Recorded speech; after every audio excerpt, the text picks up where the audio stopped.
Hello friends, welcome back to my channel. ಇವತ್ತು ನಾವು ರುಚಿಕರವಾದಂತಹ ಉಪ್ಪಿಟ್ಟನ್ನು ಹೇಗೆ ಮಾಡೋದು ಅಂತ ನೋಡ್ಕೊಳ್ಳೋಣ. ಫಸ್ಟಲ್ಲಿ ನಾನೊಂದು ಪಾತ್ರೆಗೆ 1 ಕಪ್ ಆಗೋಷ್ಟು ಉಪ್ಪಿಟ್ಟಿನ ರವೆನ ಹಾಕ್ಕೊಂಡು ಲೋ ಫ್ಲೇಮಲ್ಲಿ ಇಟ್ಕೊಂಡು ಫ್ರೈ ಮಾಡ್ಕೊಳ್ತಾ ಇದ್ದೀನಿ. ಹಾಗೆ ಡ್ರೈ ಆಗಿ ಫ್ರೈ ಮಾಡ್ಕೋಬೇಕು ಫ್ರೆಂಡ್ಸ್. ಇದನ್ನ ಸ್ವಲ್ಪ ಅದು ಕೆಂಪಾಗುತ್ತೆ ಅಲ್ಲಿ ತನಕನೂ ಒಂದು 10 ಮಿನಿಟ್ಸು ಚೆನ್ನಾಗಿ ಫ್ರೈ ಮಾಡ್ಕೋಬೇಕು. ಫುಲ್ಲು ಲೋ ಇಟ್ಕೊಂಡಿರಬೇಕು ಫ್ಲೇಮ್ನ. ಹೈ ಫ್ಲೇಮಲ್ಲಿ ಮಾಡ್ಕೋಬೇಡಿ, ಟೇಸ್ಟ್ ಬರೋದಿಲ್ಲ. ಅದು ಫ್ರೈ ಆಗ್ತಾ ಫುಲ್ಲು ಸ್ಮೆಲ್ ಘಮ ಘಮ ಅಂತ ಸ್ಮೆಲ್ ಬರುತ್ತೆ. ಅಲ್ಲಿ ತನಕ ಇದನ್ನು ಸ್ವಲ್ಪ ಚೆನ್ನಾಗಿ ರೋಸ್ಟ್ ಮಾಡ್ಕೊಳ್ಳಿ. ಈಗ ನಾನು ತೋರಿಸೋ ವಿಧಾನದಲ್ಲಿ ಉಪ್ಪಿಟ್ಟು ಮಾಡಿಕೊಂಡ್ರೆ ತುಂಬಾ ಟೇಸ್ಟಿಯಾಗಿರುತ್ತೆ. ಮಕ್ಕಳು ಕೂಡ ಇಷ್ಟಪಟ್ಟು ತಿಂತಾರೆ. ಉಪ್ಪಿಟ್ಟು ಬೇಡ ಅಂದವ್ರಿಗೂ ಅಷ್ಟು ಇಷ್ಟಪಟ್ಟು ತಿಂತಾರೆ. ಅಷ್ಟು ರುಚಿಯಾಗಿ ಬರುತ್ತೆ ಫ್ರೆಂಡ್ಸ್ ಉಪ್ಪಿಟ್ಟು. ನೋಡಿ, ಇಷ್ಟು ಕಲರ್ ಚೇಂಜ್ ಆದರೆ ಸಾಕಾಗುತ್ತೆ. ಇದನ್ನು ನಾನು ಬೇರೆ ಕಡೆ ಒಂದು ಕಡೆ ಎತ್ತಿಟ್ಕೊಳ್ತೀನಿ. ಈಗ ನೆಕ್ಸ್ಟು ಅದೇ ಪಾತ್ರೆಗೆ ಒಂದು 4 ಸ್ಪೂನ್ ಆಗೋಷ್ಟು ಆಯಿಲ್ ಹಾಕ್ಕೊಂಡಿದ್ದೀನಿ. ಫಸ್ಟು 1 ಸ್ಪೂನಷ್ಟು ಕಡಲೆಬೇಳೆ, 1 ಸ್ಪೂನಷ್ಟು ಉದ್ದಿನಬೇಳೆ ಹಾಕ್ಕೊಂಡಿದ್ದೀನಿ. ಒಂದು 4 ಗೋಡಂಬಿ, ಒಂದು 5-6 ಈ ಲೆಕ್ಕದಲ್ಲಿ ಹಾಕ್ಕೊಂಡು ನಡೆಯುತ್ತೆ. ನೆಕ್ಸ್ಟು ಇದು ಸ್ವಲ್ಪ ಫ್ರೈ ಆಗಲಿ. ಇದು ಚೆನ್ನಾಗಿ ಫ್ರೈ ಆದಮೇಲೆ ಒಂದು ಸ್ವಲ್ಪ ನಾನು ಕರಿಬೇವಿನ ಸೊಪ್ಪು ಹಾಕ್ಕೊಂಡಿದ್ದೀನಿ.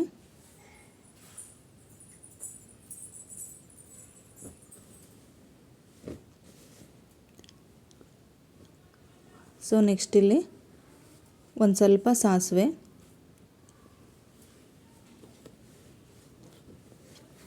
ಒಂದು ಸ್ವಲ್ಪ ಜೀರಿಗೆ ಹಾಕ್ಕೊಂಡಿದ್ದೀನಿ. ತುಂಬ ಚೆನ್ನಾಗಿ ಬರುತ್ತೆ ಫ್ರೆಂಡ್ಸ್ ಇದು. 1 ಕಪ್ ಆಗುವಷ್ಟು ಈರುಳ್ಳಿ ಹಾಕ್ಕೊಂಡಿದ್ದೀನಿ. ಅರ್ಧ ಕಪ್ ಆಗುವಷ್ಟು ಚಿಲ್ಲಿ ಹಾಕ್ಕೊಂಡಿದ್ದೀನಿ. ಚೆನ್ನಾಗಿ ಇದನ್ನು ಫ್ರೈ ಮಾಡ್ಕೊಳ್ಬೇಕು. ತುಂಬ ಹೆಲ್ದಿಯಾಗಿರುತ್ತೆ ಫ್ರೆಂಡ್ಸ್ ಇದು. ಡಯಟ್ ಮಾಡೋರ್ಗು ತುಂಬಾ ಯೂಸ್ ಆಗುತ್ತೆ. ಡಯಟಿಷಿಯನ್ ಫುಡ್ ಅಂತಲೇ ಹೇಳ್ಬೋದು ಫ್ರೆಂಡ್ಸ್ ಇದನ್ನ. ಫ್ರೆಂಡ್ಸ್, ನೀವು ನಮ್ಮ ಚಾನಲ್ನ ಸಬ್ಸ್ಕ್ರೈಬ್ ಆಗಿಲ್ಲ ಅಂದರೆ ಸಬ್ಸ್ಕ್ರೈಬ್ ಆಗಿ, ಲೈಕ್ ಮಾಡಿ, ಕಾಮೆಂಟ್ ಮಾಡಿ. ಈ ವಿಡಿಯೋನ ನಿಮ್ಮ ಫ್ರೆಂಡ್ಸು, ನಿಮ್ಮ ಫ್ಯಾಮಿಲಿ ಮೆಂಬರ್ಸ್ಗೆಲ್ಲ ಶೇರ್ ಮಾಡಿ ಫ್ರೆಂಡ್ಸ್. 1 ಕಪ್ ಆಗುವಷ್ಟು ಆಲೂಗಡ್ಡೆ ಹೆಚ್ಚಾಕ್ಕೊಂಡಿದ್ದೀನಿ. 1 ಕಪ್ ಆಗುವಷ್ಟು ಕ್ಯಾರೆಟ್ ಹಾಕ್ಕೊಂಡಿದ್ದೀನಿ. ನೀವು ಬೇಕಿದ್ದರೆ ಹಸಿ ಬಟಾಣಿನ ಹಾಕೋಬೋದು ಫ್ರೆಂಡ್ಸ್. ಎಷ್ಟು ತರಕಾರಿ ಹಾಕ್ಕೊಂಡ್ರೂ ಒಳ್ಳೆ ಟೇಸ್ಟ್ ಕೊಡುತ್ತೆ. ಬಟ್ ನಾನು ಇಷ್ಟೇ ಹಾಕ್ಕೊಂಡಿದ್ದೀನಿ ಇಲ್ಲಿ. ಚೆನ್ನಾಗಿ ಫ್ರೈ ಮಾಡ್ಕೊಳ್ಬೇಕು ಫ್ರೆಂಡ್ಸ್ ಇದನ್ನ. ಎಣ್ಣೆಲೇ ಒಂದು 5-6 ನಿಮಿಷ ಚೆನ್ನಾಗಿ ಫ್ರೈ ಮಾಡಿಕೊಂಡ್ರೆ ಸಾಕಾಗುತ್ತೆ ಫ್ರೆಂಡ್ಸ್. ನೋಡಿ, ಇದಕ್ಕೆ ನಾನಿವಾಗ 1 ಕಪ್ಪಷ್ಟು ರವೆ ತೊಗೊಂಡಿದ್ನಲ್ಲ, 2 ಕಪ್ಪಷ್ಟು ನೀರು ಹಾಕ್ಕೊಂಡಿದ್ದೀನಿ. ನೋಡಿ, ಈ ಥರ 2 ಕಪ್ಪಷ್ಟು ನೀರು ಹಾಕ್ಕೊಂಡ್ರೆ ಸಾಕಾಗುತ್ತೆ. 1 ಸ್ಪೂನ್ ಆಗುವಷ್ಟು ಸಾಲ್ಟ್ ಹಾಕ್ಕೊಂಡಿದ್ದೀನಿ.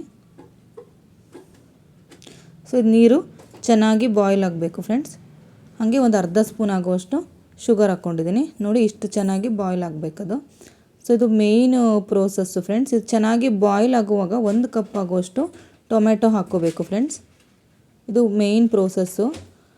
ಇಲ್ಲಿಂದನೇ ಉಪ್ಪಿಟ್ಟು ಚೆನ್ನಾಗಿ ಟೇಸ್ಟ್ ಕೊಡೋದು ನಮಗೆ. ಇದನ್ನು ಒಂದು ಪ್ಲೇಟ್ನ ಕ್ಲೋಸ್ ಮಾಡಿ ಒಂದು 5 ಮಿನಿಟ್ಸಿಗೆ ಇದು ಕುದಿಬೇಕಾಗತ್ತೆ.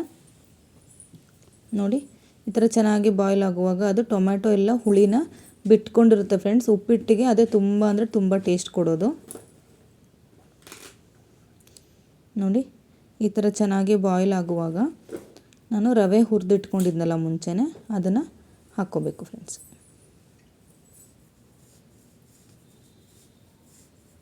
ಚೆನ್ನಾಗಿ ಇದನ್ನು ಎಲ್ಲ ಕಡೆ ಸ್ಪ್ರೆಡ್ ಆಗೋ ಥರ ಬಾಡಿಸಿ ಫ್ರೆಂಡ್ಸ್.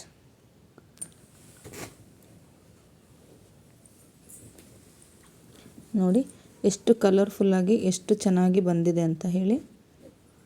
ನೀರು ಕುದೀತಾ ಇರುವಾಗ ಹಾಕಿರೋದ್ರಿಂದ ಬೇಗನೆ ಬೆಂದೋಗುತ್ತೆ ಫ್ರೆಂಡ್ಸ್. ನಾನು ಇದೊಂದು ಅರ್ಧ ಕಪ್ ಆಗುವಷ್ಟು ಲೆಮನ್ ಹಾಕ್ಕೊಳ್ತಾ ಇದ್ದೀನಿ. ಲಾಸ್ಟಲ್ಲೇ ಆ್ಯಡ್ ಮಾಡಬೇಕು ಫ್ರೆಂಡ್ಸ್ ಲೆಮನ್ನ. ಸ್ವಲ್ಪ ಕೊತ್ತಂಬರಿ ಸೊಪ್ಪು,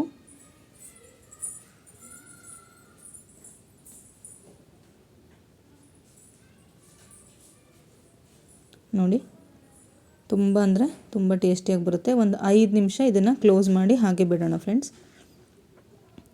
ನೋಡಿ, ಎಷ್ಟು ಚೆನ್ನಾಗಿ ಬಂದಿದೆ ಅಂತ ಹೇಳಿ. ಉಪ್ಪಿಟ್ಟು ತುಂಬ ಅಂದರೆ ತುಂಬಾ ರುಚಿಕರವಾಗಿ ಬಂದಿದೆ.